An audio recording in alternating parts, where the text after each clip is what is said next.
Buena gente, ¿cómo están? Bienvenidos otra vez a la Historianita. En el capítulo de hoy, que es el tercer episodio, trataremos de indagar un poco sobre los orígenes del fascismo. Ya en el primer capítulo habíamos visto la reflexión del 1 de mayo y en un segundo capítulo vimos la vida de Pitágoras. Soy Sebastián Acelcripo, profesor recibido por la Universidad Nacional del Nordeste y me acompaña hoy. Hola a todos, mi nombre es Nicolás Colombo, yo también soy profesor de la misma facultad, del mismo lugar que acá mi amigo Seba, y muy ansioso, muy contento de estar aquí, esta es la primera vez que aparezco en el programa, y es un honor para mí estar aquí en el primer episodio con el amigo. Y sí, el tema que nos reúne el día de hoy es el fascismo, ¿no? Un tema muy interesante que nos llama mucho la atención y sobre todo porque el término fascista es muy usado aún en la actualidad, ¿no? Y sobre todo utilizado de manera despectiva.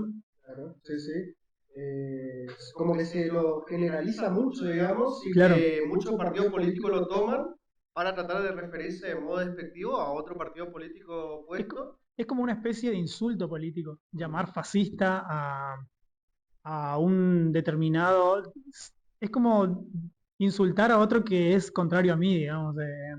Se Totalmente. utiliza de manera tan genérica, pero sobre todo para referirse a regímenes autoritarios, partidos políticos de derecha, regímenes que tienen la capacidad de movilización de las masas y, y todo termina siendo fascista, pareciera ser. Y esto comienza, nosotros hemos recurrido a una extensa bibliografía para Claro. hablar de estos temas y un eh, investigador, sociólogo que hemos visto es Daniel Feuerstein, quien escribió el libro Construyendo a Turano Fascista.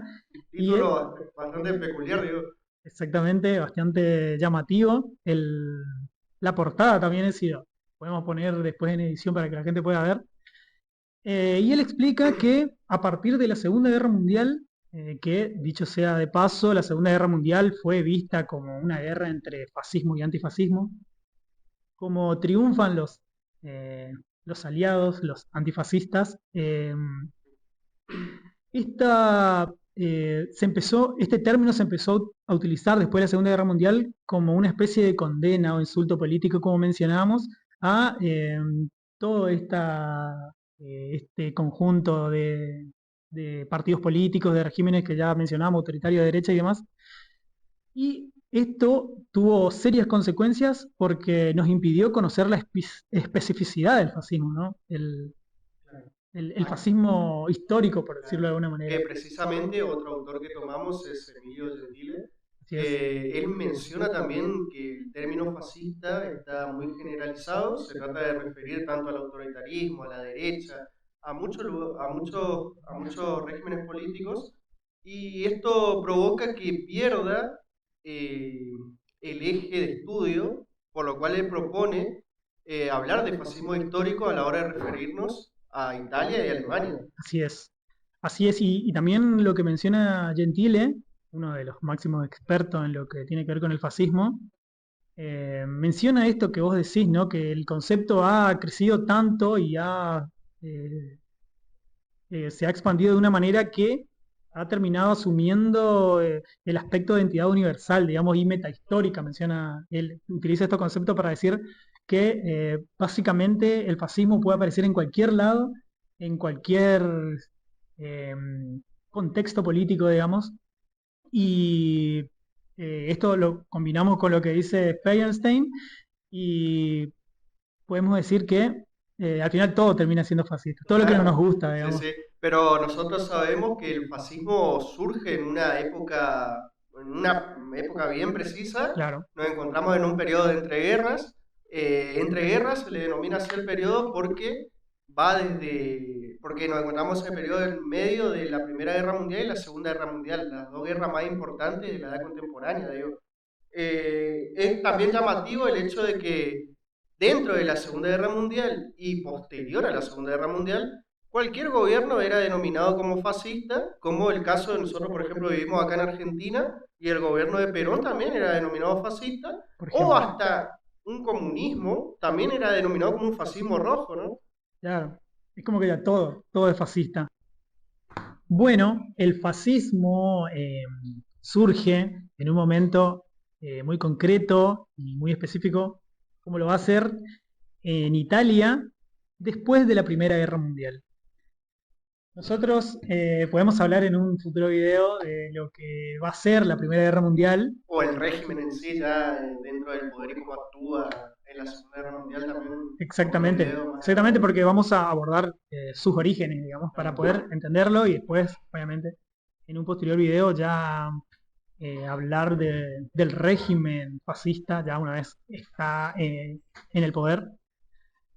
Pero en este momento queremos hablar de sus orígenes. ¿Y cuándo surge? Después de la Primera Guerra Mundial. La Primera Guerra Mundial va a ser un quiebre total en la historia mundial, historia europea y la historia de Italia. Eh, Precisamente también, para mencionar, trajimos una obra para poder ver un poco sobre el contexto del fascismo, ¿no? Entonces, ¿qué podemos ver en la obra? ¿Qué... Podemos ver, la obra es muy ilustrativa del contexto de la primera posguerra, porque, bueno, primero que nada está pintada por Otto Dix en 1920, que se llama El vendedor de cerillas. Es pintada un año después de la conferencia de París y demás, 2 años después de la... Es pintada un año después de la Primera Guerra, pero terminada en Es 1920. decir, una persona que vivió la época o el Obviamente, contexto histórico de la Italia fascista, ¿no? De la Italia. obviamente. Y es una crítica del autor de cómo era la realidad social, de triste y cruda realidad social de los de posguerra, de los combatientes, de los veteranos de guerra, de estos de estos soldados desmovilizados. Específicamente esta obra está contextualizada en la República de Weimar, que eso ya lo vamos a ver después cuando hablemos de la Alemania nazi. La República de Weimar es lo que va a quedar de Alemania, Alemania que era el villano, por decir así, de la Primera Guerra Mundial. Eh, Termina la Primera Guerra y obviamente un contexto similar al italiano de crisis social y demás, pero si bien está representado en la República de Weimar, sirve para explicar todo en general el contexto europeo de la primera posguerra. Vemos a un hombre con sus extremidades mutiladas que vemos que dice algo. Lo que Sí. está diciendo es, vendo cerillas suecas originales. O sea, un vendedor ambulante, Claro, digamos. mutilado y ciego además. Y todo esto por causas de la guerra. Por ahí uno piensa, chau, terminó la guerra, se terminaron los problemas. Y no, al contrario. Los soldados movilizados llegaban a sus hogares y bueno, los que llegaban Ok. con todo su cuerpo, digamos, Claro, lo que podían llegar se también. encontraban con inflación, con crisis económica, con O sea, desempleo. vida cotidiana totalmente lejana a la que se creía que iba a existir. Porque en la imagen se ve cómo las personas lo desprecian, lo ignoran. Una persona que luchó por su país en la guerra, y vemos como el perro Hasta el perro, digo, ¿verdad? mira al espectador y lo orina, digamos. Sí. Y lo que podemos ver también es este contexto, ¿no? Para que nos permite entender ese contexto posterior a la guerra, porque los soldados estaban acostumbrados a matar y a ver morir en la guerra de trincheras, y los que sobrevivieron tuvieron que enfrentar condiciones extremas, y eso también es lo que podemos eh, llegar a, es lo que nos permite entender quizás cómo la sociedad europea de ese momento se inclinó hacia estos movimientos tan extremos, digamos, y nos permite entender cómo era la realidad social tan frágil después de la Primera Guerra. Claro. No solo por la cantidad de muertos, Italia va a ver morir más de medio millón de soldados en la Primera Guerra Mundial, porque va a participar directamente en ella.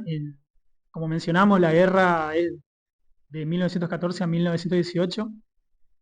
Italia decide participar en la guerra por un acuerdo que va a firmar con las, em, las potencias aliadas, como lo van a hacer Gran Bretaña y Francia. De hecho, hay un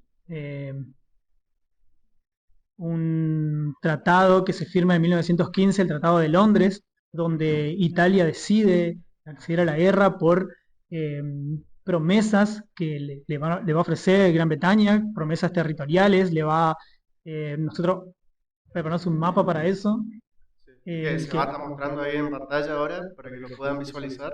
así es. Gran Bretaña básicamente le va a decir, unite a nosotros a la guerra y nosotros te vamos a dar todos estos territorios.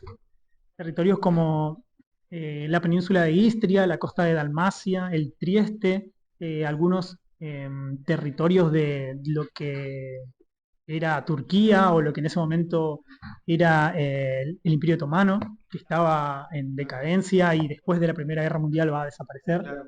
Por eso, ¿y por qué se habla entonces de una victoria mutilada en el caso italiano? Vas a eso, ¿no? Exactamente.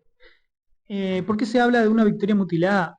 Y estos son estos elementos que estamos mencionando que van a permitir un terreno propicio para el surgimiento del fascismo. Uno de esos elementos es la victoria mutilada, que vos bien decís.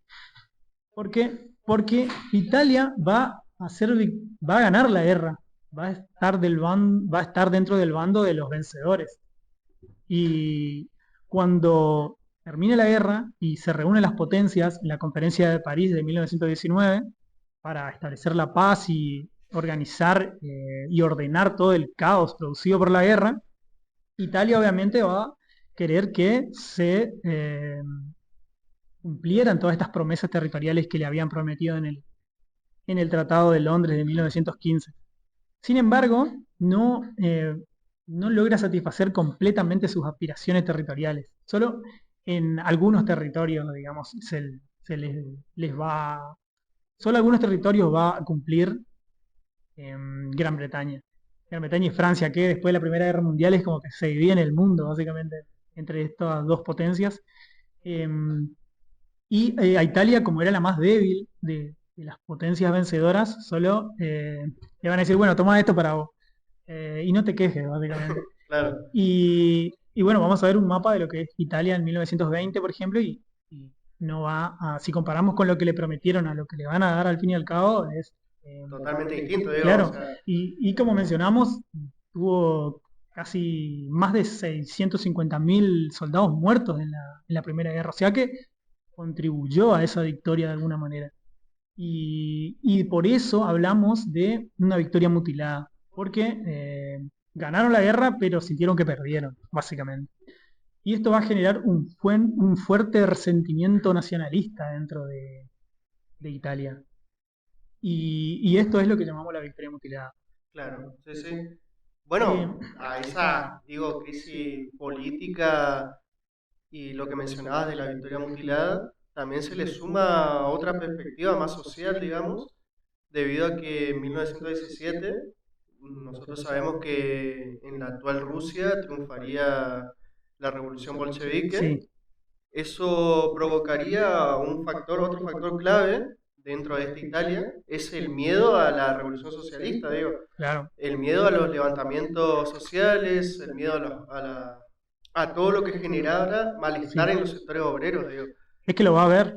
Claro. Y es que precisamente lo va a ver por las crisis económicas que pasa el periodo de entreguerra, digo, porque Sí. estamos frente a una Crisis economía frágil. económica, inflación, desempleo, el impacto psicológico, económico y político que va a generar la guerra, sociedades enteras quedaron desorganizadas. Tal Y cual. esto sumado a lo que vos Claro, mencionaste, y el miedo constante de los sectores medios y altos de la sociedad que van a tener miedo a esta revolución socialista. Precisamente en la Italia de 1900, 1920, con el bienio Rosso, nosotros vemos 2 años de conflictos sociales dirigidos por el Partido Socialista, sí, en donde hay huelgas, ocupaciones de fábricas, tratar de tomar territorios, sí, y eso va a ocasionar que se vea que el miedo a la revolución sea muy real para la gente y va a ocasionar también que el Estado liberal del momento en Italia no pueda dar respuesta a tanto malestar social, malestar económico y malestar político, que se sienta frágil el poder, digamos. Exactamente, porque el Estado italiano no va a dar respuesta a este conflicto que vos decís, que conducido por el Partido Socialista, y que bienio quiere decir un periodo de 2 años, digamos. Claro. Y rosso por rojo, digamos, por esta cuestión de... Bueno, desde acá mencionamos ya, si erramos en alguna pronunciación, no somos expertos No somos italianos. en italiano, digamos, pero tratamos de hacer lo mejor posible.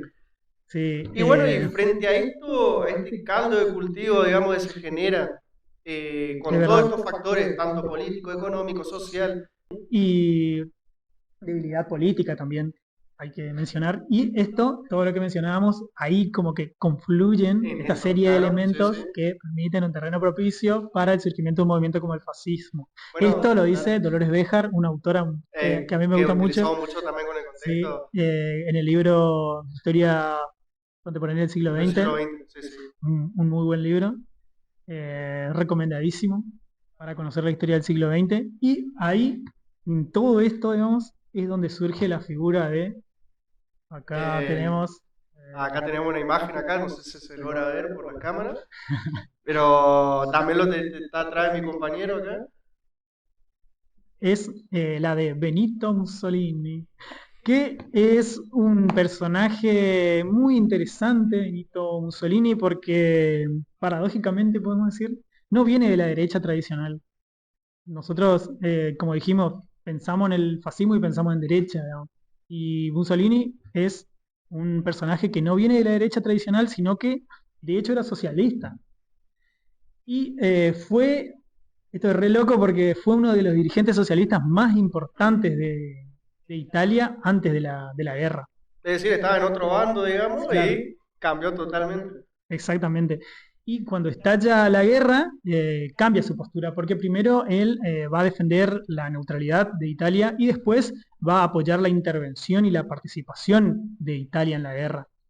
En todo este contexto, él va a fundar su periódico propio, Il Popolo d'Italia, que quiere decir el pueblo de Italia, Ajá. donde bueno, va a expresar sus ideas y va a lograr atraer también muchos seguidores y va a seguir defendiendo la necesidad de la intervención italiana en la guerra.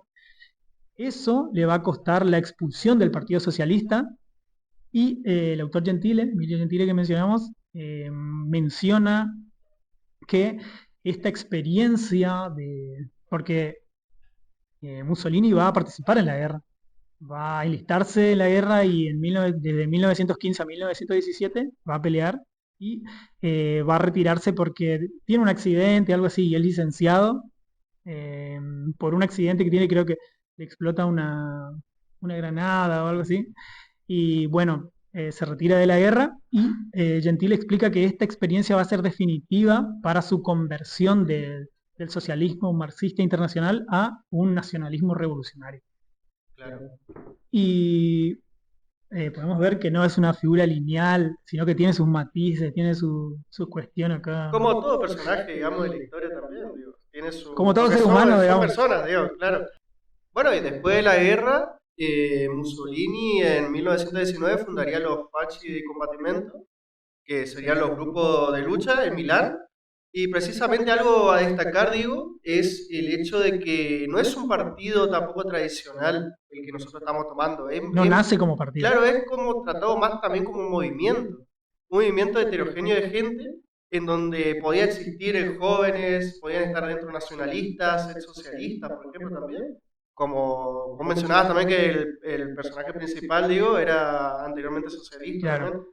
Y excombatientes también. Gente, claro, gente muy común, gente muy distinta que tenían Claro. algo en común, que era el rechazo a la figura liberal Al sistema y al liberal. sistema liberal y a la política tradicional, digo. Claro. Bien, y acá, para profundizar un poco en el contexto, tenemos que hablar de el término fascismo, ¿no? Ah, ¿de dónde Así viene es. el término ¿De fascista? dónde viene? Bueno, Acá nosotros podemos. vamos a tratar de dejar alguna imagen en el video, bueno, también pueden ver ahí atrás del mapa de mi compañero, y también estaría bueno profundizar un poco en el concepto, ¿no? ¿De dónde viene la palabra fascismo? Hasta ahora Ahí venimos está. hablando mucho del origen, de dónde surgió, pero ¿de dónde viene la ¿Por, palabra? por qué escogen este Claro. término, digamos, cuando se funda el movimiento. Bueno, la palabra fascista viene del término romano fasciolitorio, que nosotros tenemos, viene de un símbolo, una simbología que nosotros, atrás del compañero tiene una imagen ahí, Sí, y vamos a tratar de poner alguna imagen en el video. Significaría básicamente un haz de 30 varas que están atadas alrededor de un hacha y eran portadas por los lictores que caminaban en procesión delante del magistrado para tratar de proteger el camino o mostrar la fuerza, digo, el claro, poder. Caso curioso también es que, por más que la simbología haya nacido en el Imperio Romano, se lo utilizó en otros momentos, no solamente Mussolini fue el único que quiso utilizar el símbolo, también se lo utiliza mucho en el escudo de Francia, por ejemplo, o en Estados Unidos también lo vemos mucho, con la escultura de Abraham Lincoln, no sé si vieron, vamos a dejar algunas imágenes, en donde él está sentado sobre dos Mm, espacios auditorios, digo. muy interesante. El tema es que Mussolini utiliza ese símbolo y después ya lo catalogan al símbolo como, bueno, fascismo, Lo digamos. patenta, digamos. Sí, sí, ya la gente ya lo tiene como algo fascista. Claro, Muy interesante también que el símbolo provenga del Imperio Romano, porque el fascismo precisamente va a querer eso, el nacionalismo. Es decir, no tratar de tomar símbolo de afuera, tratar de enfocarnos en el nacionalismo y qué mejor que tomar el Imperio Romano, que fue muy importante para Italia, digo. sí. Bien, Y sí, además el hecho de evocar, el hecho de utilizar este símbolo es como evocar la gloria del Imperio Romano y presenta al fascismo como heredero legítimo de claro, ese imperio. totalmente, sí, sí. Eh, Bueno, además, el fascismo va a incorporar algo clave, que es la violencia como herramienta política. sí, y Oye, eso lo vemos en el mismo título de Fachi Combatimiento que vos dijiste, el que grupo de el lucha grupo es de lucha, claro. un grupo de lucha, digamos, vemos como esta cuestión de la Es violencia. como decir, bueno, tratamos de solucionar la conflictividad social con más violencia, ¿no? Tratar de establecer escuadras de combate donde la gente que eran denominados los camisas negras, digo, van a tratar de combatir los levantamientos socialistas.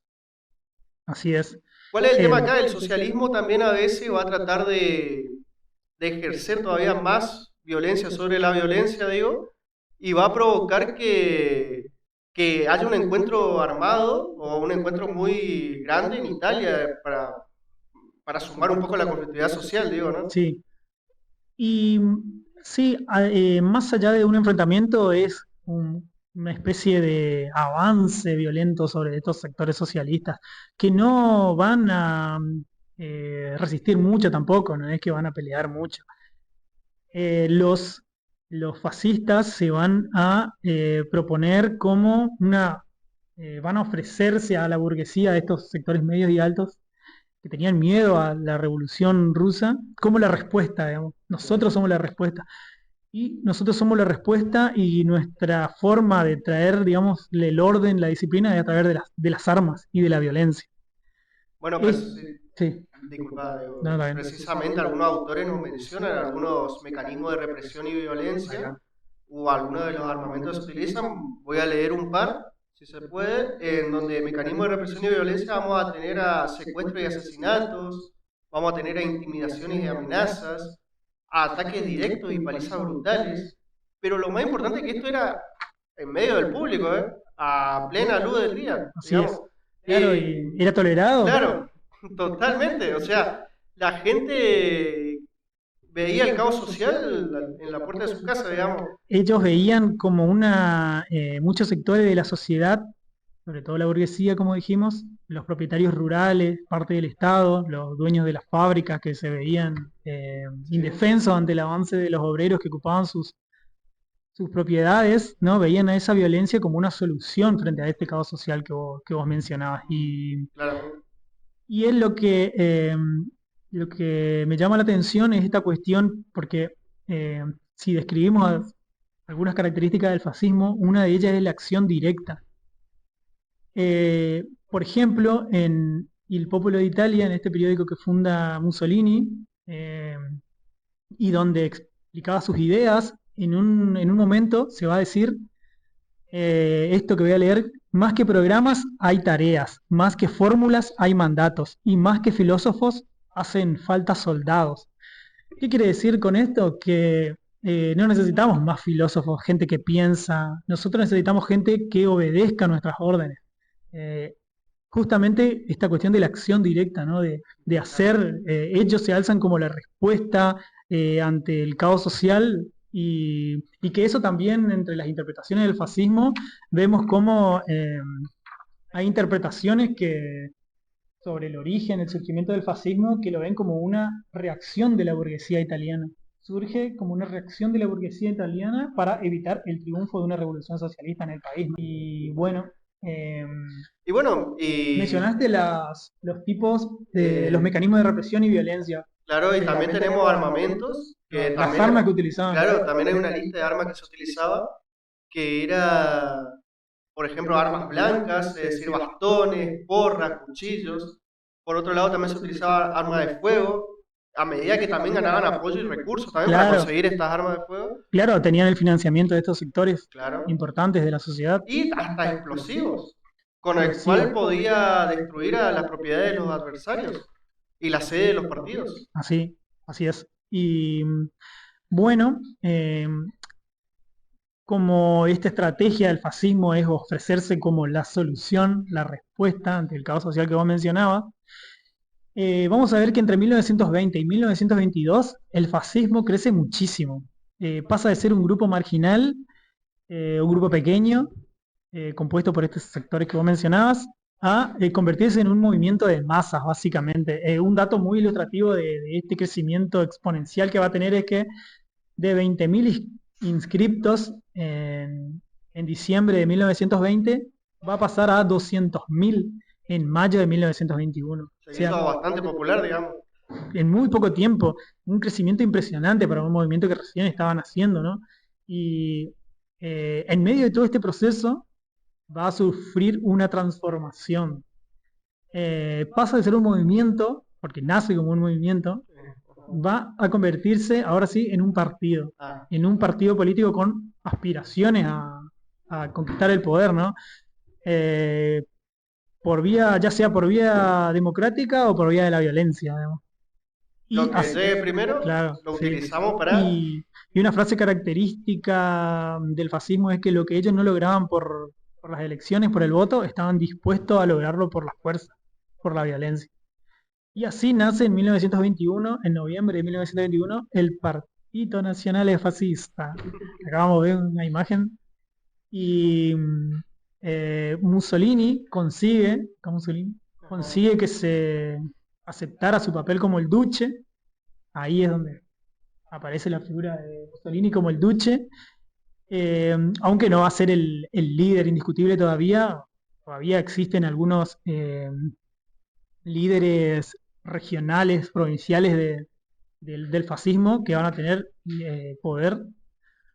Y una cuestión importante porque en este momento era muy criticado también la violencia fascista. Era muy criticado porque a veces era una violencia desmedida. La opinión pública ya comenzaba a verse de manera negativa y pedían que, sobre todo desde el Estado, que menguaran un poco, disminuyeran esta intensidad de ataques. Sin embargo, el Partido Nacional Fascista va a establecer, eh, va a establecer esta cuestión de la violencia como una herramienta política, como parte esencial de la organización partidaria y su método de lucha política. Una forma de establecer formalmente la violencia, digamos, dentro del partido. Claro, legitimarla, digamos. Claro, Es decir, es nuestra herramienta, la tenemos que hacer uso de ella para cumplir nuestros objetivos, ¿no? así es. Y así va ganando presencia política y va a seguir utilizando la violencia. Y bueno, en 1922, con más de 200.000 inscriptos, con una milicia armada, con asociaciones femeninas, juveniles, con el apoyo de grandes sindicatos, eh, el Partido Nacional Fascista va a ser la organización política más poderosa del país, más poderosa de Italia. Y ahora sí se disponía a conquistar el poder. Y aquí aparece la famosa Marcha sobre Roma, Bien, que bien. Vamos a ver unas imágenes. Ajá, que vamos a poner unas imágenes de ese momento. Claro, que va a funcionar básicamente esta marcha sobre Roma. Miles de militantes Ajá, fascistas son movilizados. que después sería como la inspiración también de otros estados, como el de Alemania, que también inspiraría la marcha sobre Berlín, ¿no? Pero eso vamos a verlo en otro video, Claro, pero a modo de referencia, así digamos. es.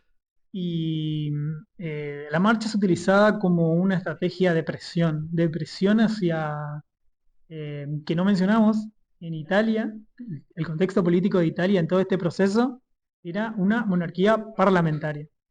El rey era Víctor Manuel III. Podemos ver una imagen de Víctor Manuel III por Ujú, acá, claramente. después. Y quien era el rey de Italia, ¿no? Y uno pensaría que el rey va a ordenar reprimir la marcha, ¿no? Y Bueno, sí, claro, tiene el poder legítimo, digo, tiene la fuerza del y tiene ejército, el ejército de su lado. exactamente. Sin embargo, no. Esta marcha se realiza el 25 de octubre de 1922. Y un día antes, Mussolini, para ahorrarse todo este conflicto de que el rey mande el ejército y demás, él va a decir que el fascismo respetaba la monarquía, respetaba los poderes tradicionales, respetaba al ejército y reconocía el gran valor de la Iglesia Católica, por ejemplo. Obviamente esto va a hacer que este movimiento o este partido ya sea bien visto por los sectores de poder tradicionales, como Es son decir, el, va a tomar de aliado, digo, a estos dos grandes sectores. va a buscar tener de aliado y lo va a lograr, porque el rey, al contrario de pedir que se ataque a estos, eh, a estos, digamos, militantes fascistas dirigidos por Mussolini que realizan la marcha sobre Roma, al contrario, le va a ofrecer a Mussolini formar parte del gobierno y le va a nombrar como su primer ministro. Y esto es eh, clave, digamos, porque el fascismo no llega al poder por una revolución, no llega al poder por un golpe de Estado ni por vía electoral, sino que llega al gobierno de la mano de los sectores de poder tradicionales, como mencionamos, como en la monarquía. Y por primera vez en la historia de las democracias liberales europeas, el Estado italiano y el Estado italiano y el gobierno era confiado a un jefe de un partido armado que repudiaba los valores de la democracia. De hecho, Mussolini odiaba la democracia. Ya en 1922, unos meses antes, en agosto, mencionaba que la democracia había agotado su cometido y el siglo de la democracia había acabado y las ideologías democráticas estaban liquidadas, básicamente. Que esto no es de Mussolini nomás, era algo general, el descrédito a la democracia que se va a ver que van a aparecer en muchos países de Europa estos regímenes autoritarios, digamos. Claro, es típico también de la época, Claro, digo. exactamente. Y bueno, el poder es cedido a Mussolini, que básicamente viene con esta idea de transformar el Estado. Que todo esto lo vamos a ver en una segunda parte. Claro, sí, sí. Bueno, es importante todo lo que tratamos de indagar en este video porque es para explicar también cómo el término no es que surge de la nada Claro. y no es que un término se puede usar tan libremente como se lo utiliza o de a modo despectivo, digo. Tiene un Claro. origen, tiene un contexto crucial. Sí, que en este video solo abarcamos como la primera parte y después de todo esto queda claro que el fascismo no es simplemente un insulto o una etiqueta, digamos, un título, sino que es un fenómeno histórico muy complejo que surge en un contexto particular de crisis, miedo, violencia y debilidad política. También es importante mencionar que es necesario, bueno, esta reflexión, ¿no? De Sí. cuando nosotros categorizamos a algo o a alguien como fascista, tratar de reflexionar de dónde proviene este término y a qué se tiene que hacer referencia cuando nos referimos a fascismo, ¿no? Bueno, Bueno, le agradecemos un montón que nos hayan acompañado el día de hoy y como siempre mencionar a mis compañeros que están detrás de la cámara siempre, Alejandro Benítez, Sebastián Aranda, Gabriela Costa, que siempre nos acompañan y tratan de hacer que este programa sea lo mejor que podamos. Agradecerle también a Nico que se animó a venir en un video. Esperemos que siga así, que habrán sigamos más. estando. Y bueno, nos esperamos en el siguiente capítulo, en la siguiente edición Así es, de la historia. de la historia neta. Nos vemos.